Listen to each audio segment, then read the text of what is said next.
বিপদে মোরে রক্ষা করো, এ নহে মোর প্রার্থনা। বিপদে আমি না যেন করি ভয়, দুঃখ তাপে ব্যথিত চিতে নাই বাঁধিবে সান্ত্বনা। দুঃখে যেন করিতে পারি জয়। সহায় মোর না যদি জুটে, নিজেরও বল না যেন টুটে। সংসারেতে ঘটিলে ক্ষতি, লোভিলে শুধু বঞ্চনা।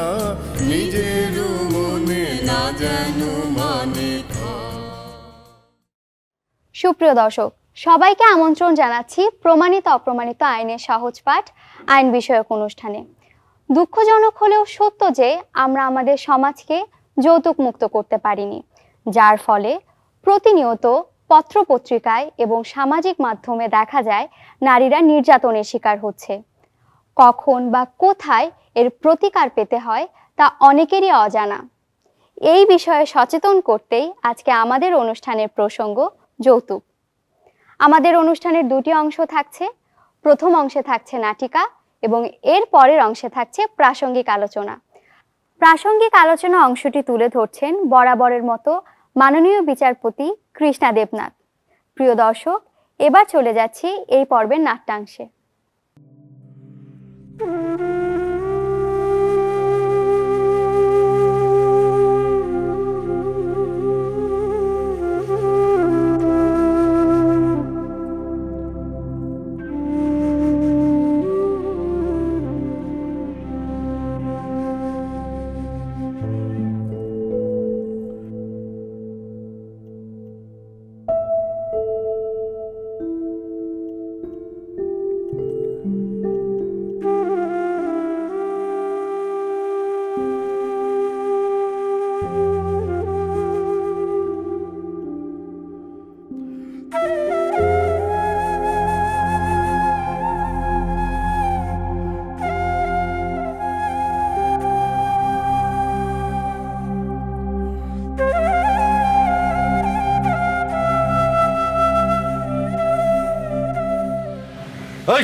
মারে ফোন দিছিলি?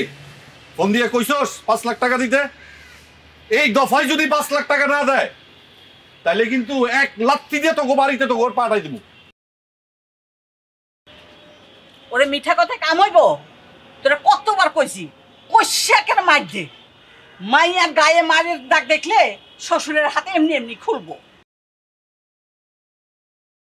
আমি কি বাপের বাড়ি থেকে কম টাকা আনছি? আর উনি অকর্মার ঢেকি আজ পর্যন্ত 1 টাকা আনার মুরদ হইল না। আম্মা, আমি জুট ঝামেলা পছন্দ করি না। বউরে মাইরা টাকা আনন, আমার একটা মান সম্মান আছে না? এই সেমরি, এতদিন ফকিরের মতো টাকা আনছোস, আর ফকির আমি সহ্য করবো না। 5 লাখ টাকা আনবি, নাইলে কিন্তু আমি আরেকটা বিয়া করবো। আমার বাপটা অসুস্থ, ভাইয়ের চাকরি বাকরি নাই, এরা টাকা দিব কই থেকে? আমার নিজের শরীরটাও ভালো না, জ্বরে গাটা পুড়ে যেতেছে। সামাল মিয়া, মায়ের শরীর খারাপ, ওর সাথে তুমি এমন করতেছো কেন? থামেন আপনি। আমার বউ আমি বুঝবো, আমার বউ আমি টাকা চাবো, যৌতুক আনবো। আপনার এত কিসের লাগে? এই সেমরি, উনার সাথে এত পিরিত কিসের তোর? আবার কান্দে? তোর এই ফিস ফিসা কান্না কিন্তু আমার মন ভরবো না। বাইরো হারামজাদি, বাইরো। 5 লাখ টাকা আনলে এই বাড়ির দরজা খোলা, নাইলে চিরদিনের লেগে দরজা বন্ধ। বাইরো, বাইরো বাসা থেকে, বাইরো, বাইরো, বাইরো।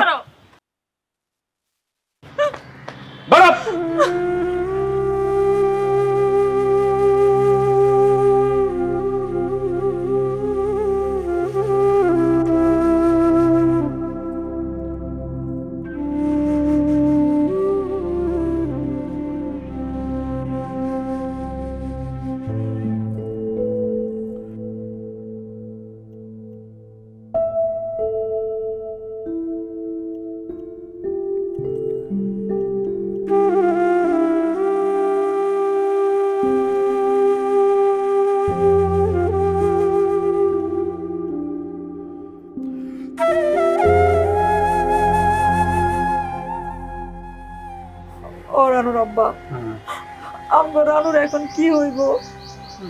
তুমি অসুস্থ, কোনো কাজে যাইতে পারো না, সোহাগেরও কোনো চাকরি বাকরি হইল না। রানুর আব্বা, আমরা রানুর কি শেষ নেই, সংসারটা ভাঙিয়ে যাইব। কেন দেশে কি আইন কানুন নাই নাকি? প্রয়োজনে আমরা আইনের আশ্রয় নিব। বাবা, এখন মাথা গরম করার সময় না। ওই জামাইরে একটা ফোন দে, ফোন দিয়ে তার একটু অনুরোধ কর, বুঝলা? তারে ফোন দিয়ে কোনো লাভ নাই আব্বা। তারপরে তুমি বলতেছো দেখে আমি ফোন দিতেছি, কিন্তু দেখো কোনো লাভ হবে না, আমি বলে দিলাম।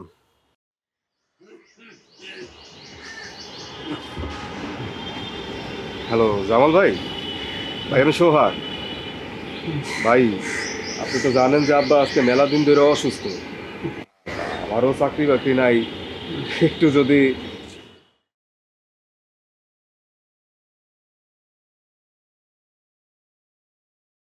কইছিলাম না কোনো লাভ হইব না, ফকিরের পোলা বইলা ফোনটা রাইখা দিল। বললো এক হাতে টাকা আর এক হাতে মেয়ে হইলে সে আছে। ও রানুর আব্বা, এখন আমরা রানুর কি হইব গো? কি আর হবে, কয়টা দিন যাইতে গাও, দেখি দরকার হলে আমি জামাইয়ের বাড়িতে গিয়ে তার পা ধরে অনুরোধ করবো, যদি আর কয়টা দিন সময় চাই। কিচ্ছু হবে না, কিচ্ছু হবে না।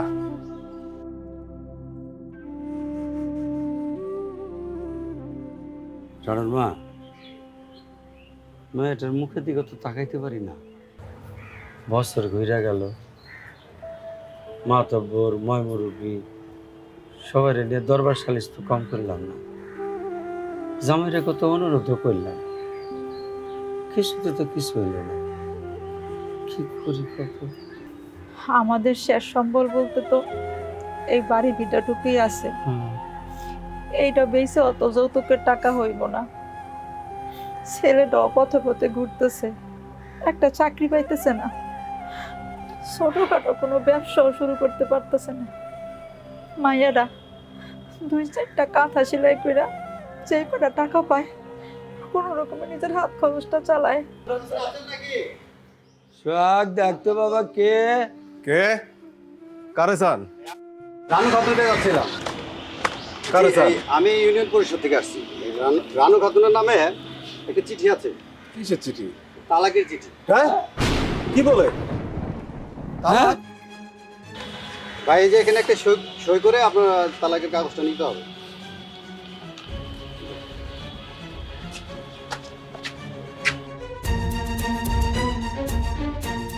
যৌতুকের জন্য শেষ পর্যন্ত আমার বোনের তালাক দিল। আল্লাহ,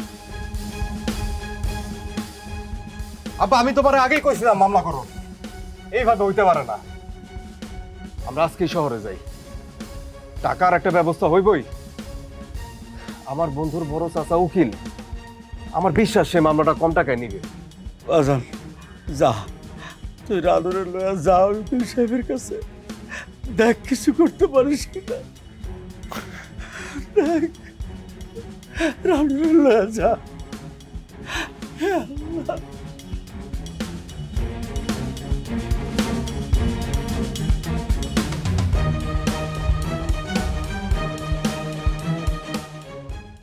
হ্যালো হ্যালো উকিল আপা।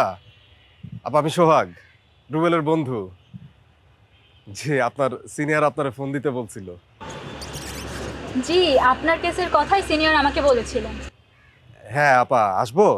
যদিও অনেক দেরি করে ফেলেছেন। আচ্ছা ঠিক আছে, সমস্যা নেই। সিনিয়র যেহেতু বলেছেন কাজটা করতে হবে, আপনি এক কাজ করুন, আপনার বোনকে নিয়ে সিনিয়রের চেম্বারে চলে আসুন, তখন যৌতুকের মামলাটা করে নেওয়া যাবে। আচ্ছা, আমি আমার বোনকে নিয়ে আসতেছি। আচ্ছা আপা, জি সালাম। আপা চল যাই। কোর্ট শুরু হচ্ছে।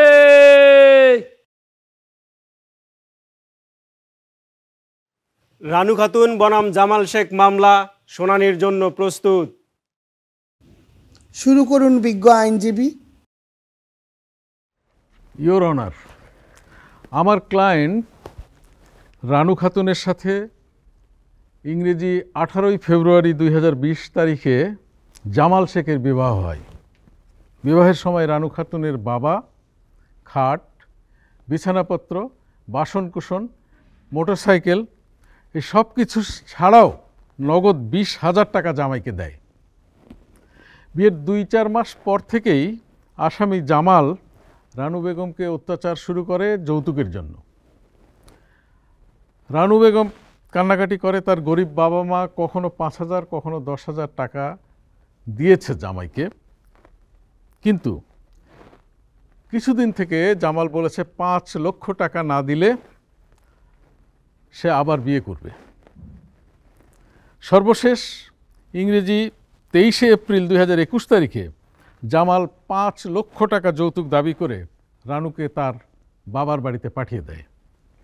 রানুর পরিবার সালিশ দরবার করে, কোনো কাজ হয় না।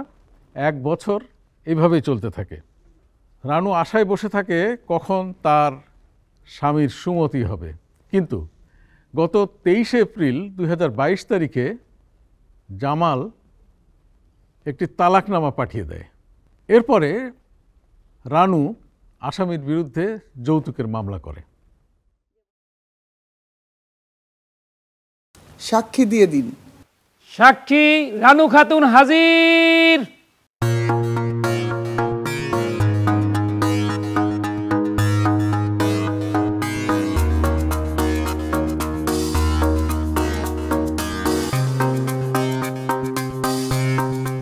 বলুন।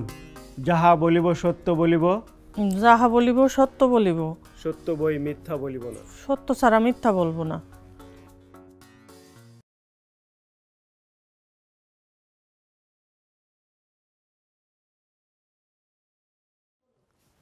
আপনি কেন এই মামলা করেছেন মহামান্য আদালতকে বলুন। হুজুর, আমার বিয়া হয়েছে এই 1 বছর হইল। এর মধ্যে আমার স্বামী কয়েকবারই যৌতুক চাইছে। আমাগো তো অবস্থা অত ভালো না, টাকা কিছু কিছু দিছি, এখন কয় 5 লাখ টাকা দিতে হইব। 5 লাখ টাকা কই থেকে দিব? আমার বাপ তো অসুস্থ। বিজ্ঞ আইনজীবী জেরা করুন।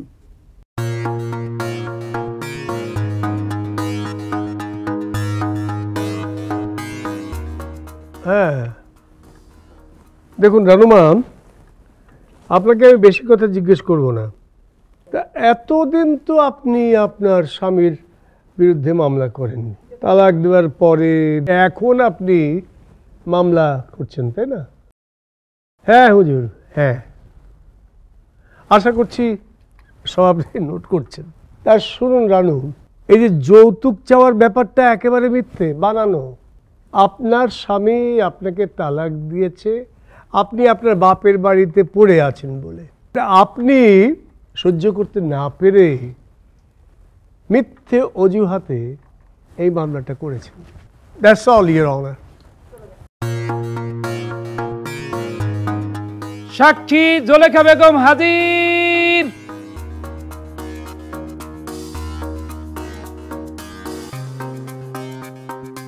বলুন। যাহা বলিব সত্য বলিব, যাহা বলিব সত্য বলিব, সত্য বই মিথ্যা বলিব না। সত্য বই মিথ্যা বলিব না।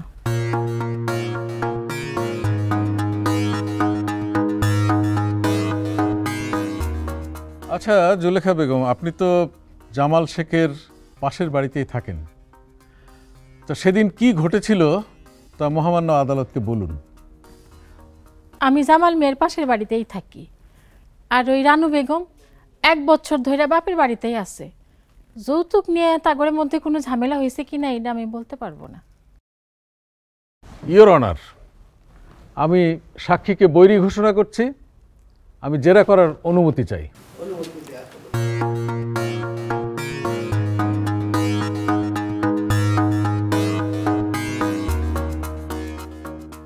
দেখুন জুলেখা বেগম, আপনি খুব ভালো করেই জানেন জামাল মিয়া রানু খাতুনের কাছ থেকে 5 লাখ টাকা দাবি করেছে। আপনি জামালের পাশের বাড়ির লোক বিধায় এখানে মিথ্যা সাক্ষ্য দিয়েছেন। বিবাদী জেরা আছে কিছু? No your honour. আচ্ছা জামাল মিয়া, আপনার কি কোনো বক্তব্য আছে? জি হুজুর, হুজুর 2020 সালে আমার এই রানু খাতুনের সাথে বিবাহ হয়। বিবাহের পর থেকেই তার সাথে আমার বনিবনা হইতেছিল না। সে খালি বাপের বাড়ি যেতে চাইতো, বাপের বাড়ি থাকতে চাইতো। আমি তার বহুত সাদাসাদি করি, কিন্তু সে এক পর্যায়ে বাপের বাড়ি চলে যায়। আমি মুরব্বীদের কাছে বিচার দিছি, মাতবর ধরছি, কিন্তু কোনো কাজ হয় নাই। হের বাদে হুজুর আমি যখন ওই তালাকের নোটিশ পাঠাইছি, এই তালাকের নোটিশ পাইয়াই হের মাথা খারাপ হয়ে গেছে। হ্যাঁ, মিথ্যা মামলা সাজায়া, মিথ্যা যৌতুকের মামলা সাজায়া এই আদালতে আমার নামে বিচার দিছে। হুজুর আমি ন্যায্য বিচার চাই। আগামীকাল রায়। কোর্ট শুরু হচ্ছে। রানু খাতুন বনাম জামাল মিয়া মামলার রায় ঘোষণা।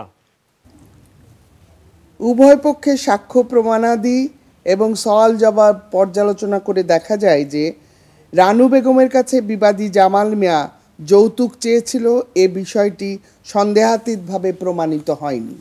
উপরন্তু দেখা যায় যে ঘটনার 1 বছরেরও বেশি সময় পরে জামাল কর্তৃক তালাকের নোটিশ পেয়ে বাদী এই মামলা করে, যা দ্বারা প্রতীয়মান হয় যে তালাকের নোটিশের কারণেই এই যৌতুকের মামলা। সার্বিক বিবেচনায় আদেশ হয় যে বাদী কর্তৃক দায়েরকৃত যৌতুক নিরোধ আইন 2018-র 3 ধারায় আনিত মামলাটি ডিসমিস হয়।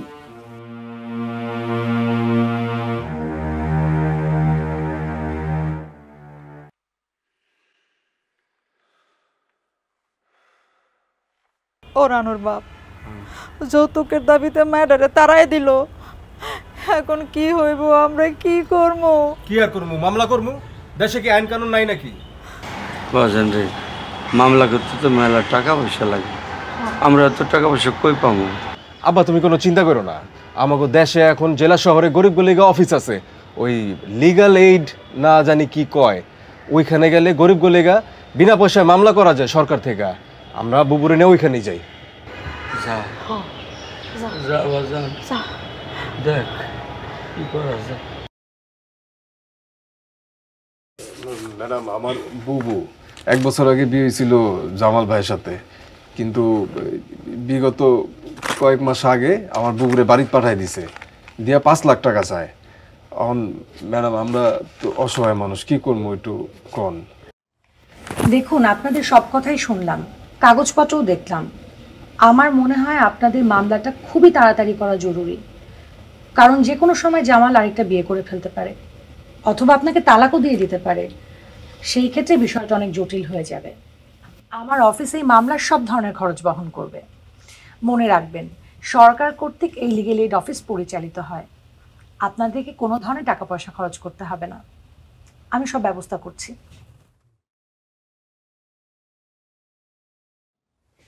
মকবুল, ওনাদেরকে অ্যাসিস্ট্যান্টের কাছে নিয়ে যাও। জি ম্যাডাম,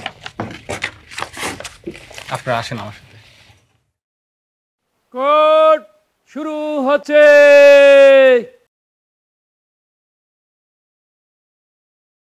রানু খাতুন বনাম জামাল শেখ মামলা শুনানির জন্য প্রস্তুত। শুরু করুন বিজ্ঞ আইনজীবী।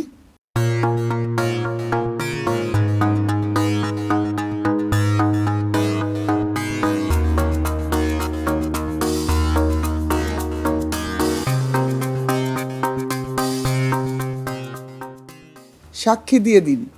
সাক্ষী রানু খাতুন হাজির।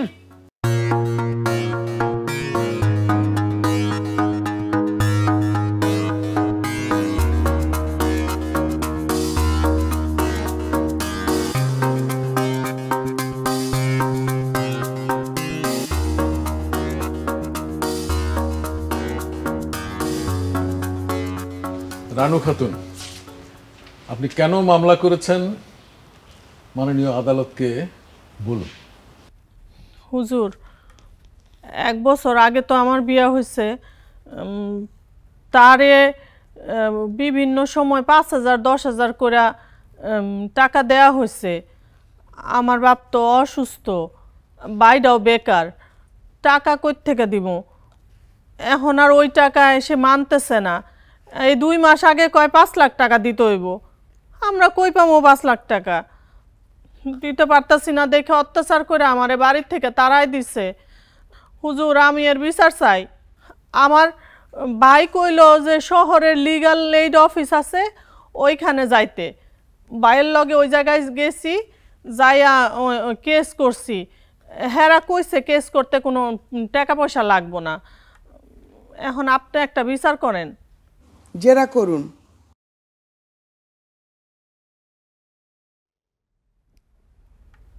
দেখুন রানু বেগম, প্রায় 1 বছর হলো আপনার বিয়ে হয়েছে।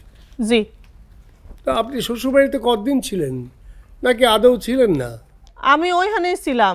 হ্যাঁ 2 দিন পর পর যৌতুক চায়, কই থেকে দিমু? আমার বাপ তো অসুস্থ, ভাই তো বেকার। 2 মাস আগে 5 লাখ টাকা চাইছে, কইছে না দিতে পারলে আবার বিয়া করব। দিতে পারতেছি না দেখা অত্যাচার করে বাইর করে দিচ্ছে। আরে থামুন থামুন, আপনাকে এত কথা তো আমি জিজ্ঞেস করিনি। এবার আমার কথা শোনেন, আপনার সংসারেই মন নেই, খালি বাপের বাড়ির দিকে নজর। আপনি তো স্বেচ্ছায় বাপের বাড়ি চলে গেছেন। আপনার কাছে জামাল শেখ কখনোই যৌতুক চায়নি, কিংবা সে তো আপনাকে তাড়িয়েও দেয়। এই কথা সত্য না হুজুর? আমার আর কিছু জিজ্ঞেস করার নেই, ইওর অনার। পরের সাক্ষী দিন। সাক্ষী জুলেখা বেগম হাজির।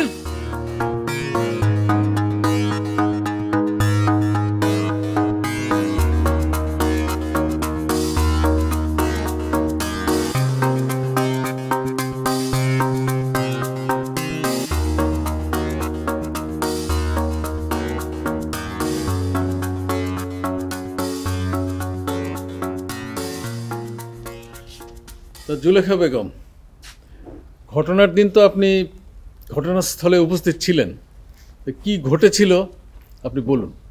আমি জামাল মিয়ার পাশের বাড়িতেই থাকি, আমি ওই বাড়ির বউ। জামাল মিয়া রানুরে বিয়ে করে আনাতক খালি অত্যাচার করত।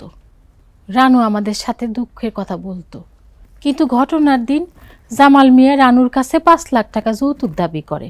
টাকা না দিলে বাড়ি থেকে বাইর করে দিব। এরপর সত্যি সত্যি রানুরে ঘাট ধাক্কা দিয়ে বাইর করে দেয়। আমার আর কিছু জিজ্ঞেস করার নেই ইওর অনার। বিজ্ঞ আইনজীবী, জেরা করুন।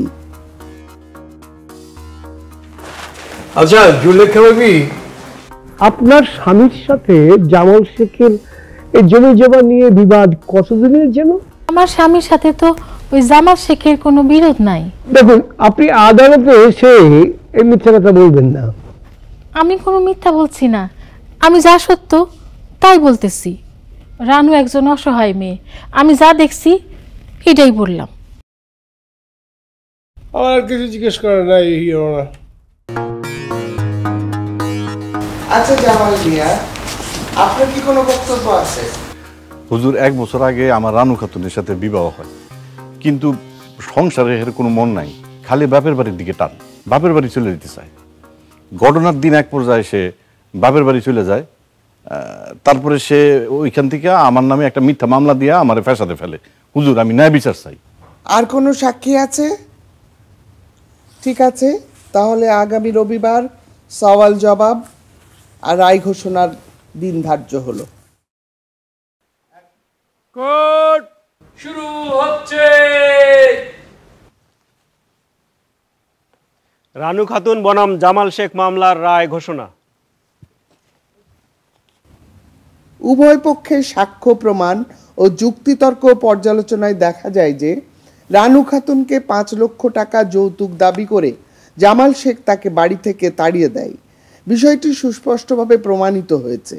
যৌতুক নিরোধ আইন 2018-র 3 ধারা একটি আপোষযোগ্য ধারা, কিন্তু বিবাদী জামাল শেখ আপোষ মীমাংসায় রাজি হয়নি। এমত অবস্থায় আদেশ হয় যে আসামি জামাল শেখকে যৌতুক নিরোধ আইন 2018-র 3 ধারায় দোষী সাব্যস্তপূর্বক 2 বছর সশ্রম কারাদণ্ড, 5,000 টাকা জরিমানা, অনাদায়ে আরও 3 মাসের বিনাশ্রম কারাদণ্ডে দণ্ডিত করা হলো।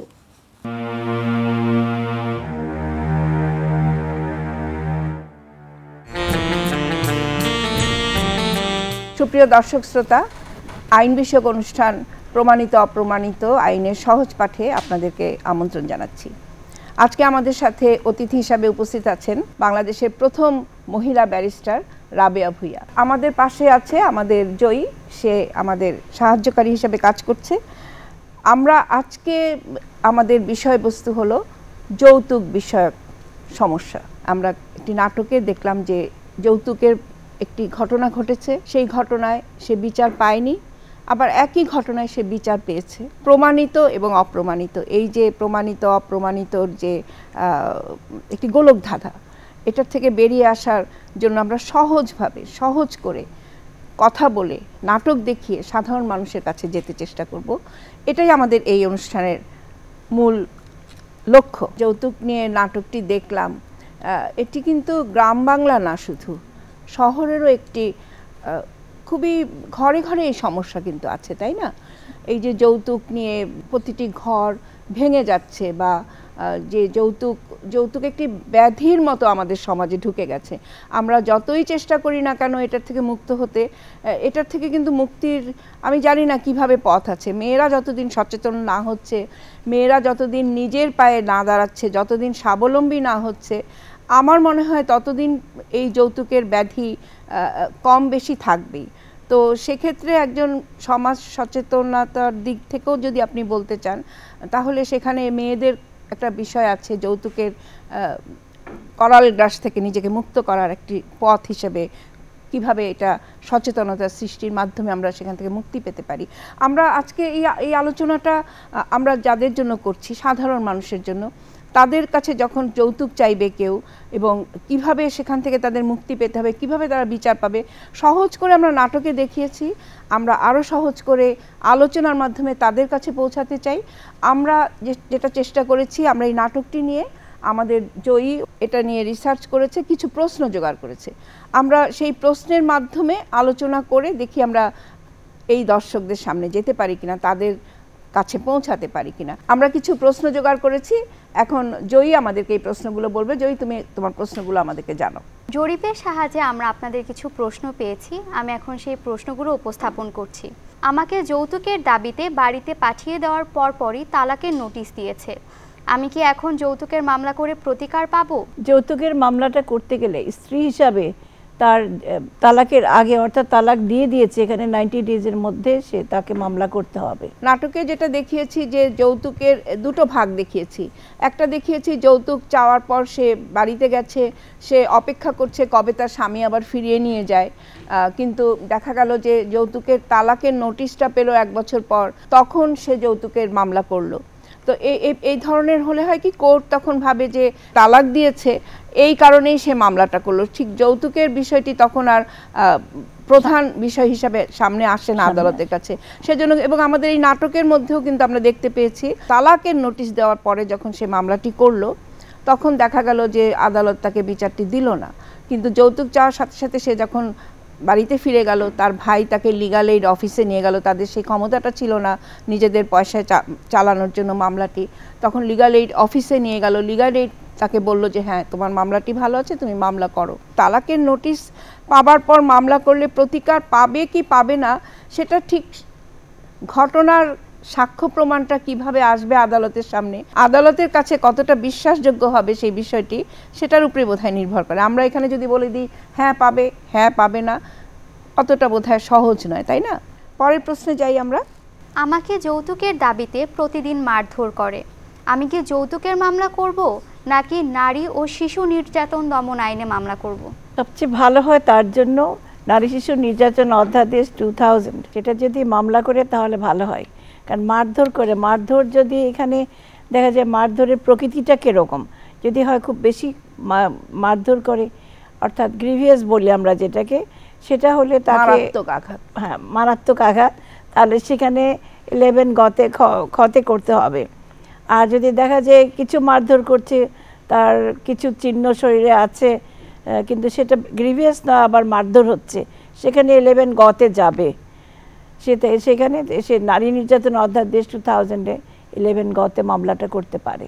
আপনার সাথে আমি একটু যোগ করতে চাই যে নারী শিশু নির্যাতন দমন আইনটা কেন হলো, এটা একটা স্পেশাল আইন হলো। শুধুমাত্র যৌতুক চাইলে আমরা যৌতুক নিরোধ আইনে করব, সেটা শুধু যৌতুক চাইতে হবে, সেখানে মারধর করা যাবে না, অত্যাচার, শারীরিক অত্যাচার সেখানে করলে পর আপনার চলে যেতে হবে নারী শিশু নির্যাতন দমন আইনে। কিন্তু শুধুমাত্র যদি যৌতুকের জন্য হয় তাহলে আসতে হবে যৌতুক নিরোধ আইনে। কিন্তু আমাদের দেশে কি হয়, আমাদের দেশে সাধারণত সবাই যৌতুক চাইলেই বলে না নারী শিশু নির্যাতন দমন আইনে যাও। কেন যাও? সেখানে বেল নাই, সেখানে আপোষ নেই, সেখানে নানান রকম কঠিন একটি সাজার ব্যবস্থা আছে। সেজন্য কিন্তু বেশিরভাগই মানুষ ভুল পরামর্শ পেয়ে নারী শিশু নির্যাতনে যায়। কিন্তু নারী শিশু নির্যাতনে গিয়ে তখন তারা এই মারধরের বিষয়টি প্রমাণ করতে পারে না, শুধু যৌতুকটি প্রমাণ করতে পারার কারণেও কিন্তু তারা সঠিকভাবে বিচারটি পায় না। তো সেজন্য বোধহয় ওই জায়গাটা পরিষ্কার হওয়া ভালো যে শুধু যৌতুক যদি আপনাদের কাছে চায়, মারধর করেনি, অত্যাচার করেনি, শারীরিক অত্যাচার করেনি, শুধু যৌতুক চেয়েছে, তখন আপনারা যৌতুক নিরোধে মামলা করবেন, তাই তো? যদি মারধর করে এবং আপনি যেটা বললেন সামান্য আঘাত, নীলাফুলা জখম, যে কথাটি আমাদের সাধারণত আমাদের প্রত্যেকটি সাথে আমরা যখন বিচারালয়ে ছিলাম তখন ড্রাফটগুলো আমরা পেতাম, ওনারা খুব সুন্দর করে বলতেন যে নীলাফুলা জখম হয়েছে। তো এই নীলাফুলা জখম হলে পর আপনাদের নারী শিশুতে 11 গতে আসতে পারবেন, সেটা হলো 11 গ। এটাই হলো। যদি আমরা চলে যাই পরের প্রশ্নে, যৌতুকের মামলা করলে কি আমি আমার সংসার ফেরত পাবো? কথাটা অনেক সুন্দর এবং অনেক মহিলাই এটা আমার কাছে যখন যৌতুকের মামলা করতে আসে জিজ্ঞেস করে। সংসার ফেরত পাওয়াটা তো দুই পক্ষের উপর নির্ভর করে। আর একটা জিনিস, যে সংসার কি চায়, ওরা চায় লক্ষ্মীমন্ত বউ, লক্ষ্মীমন্ত মেয়ে আর বুদ্ধিমন্ত ছেলে, কিন্তু কখনো বুদ্ধিমন্ত মেয়ে বলে না। আর জিনিসটা হলো যে তারা পাবে যদি তাদের মধ্যে একটা কম্প্রোমাইজ হয়।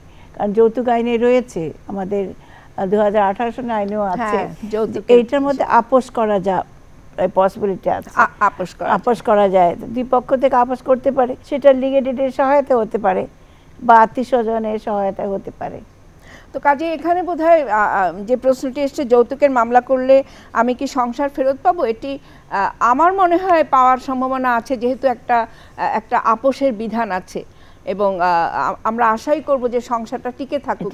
সেজন্যই কিন্তু এই আপোষের বিধানটা কিন্তু সেই জন্যই রাখা হয়েছে, তাই না?